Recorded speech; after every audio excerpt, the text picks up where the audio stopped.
Halo teman-teman, di video hari ini saya membuat bunga mawar besar dari bahan akrilik. Tonton videonya sampai habis ya. Jangan lupa subscribe, like, dan komen. Yuk kita siapin bahan-bahannya.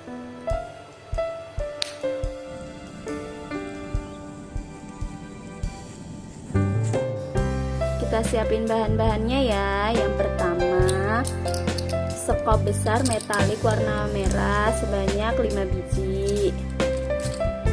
Kemudian daun mawar besar sebanyak 3 biji. Corong kecil 1. Untuk putiknya saya pakai diamond warna pink Fanta 1.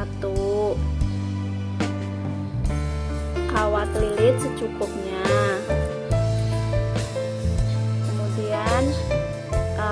Sakura merah metalik yang sudah dililit ya, senar dan gunting. Kita langsung membuatnya ya.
hasilnya. Terima kasih sudah menonton video saya sampai habis. Sampai ketemu di video selanjutnya ya. Dadah.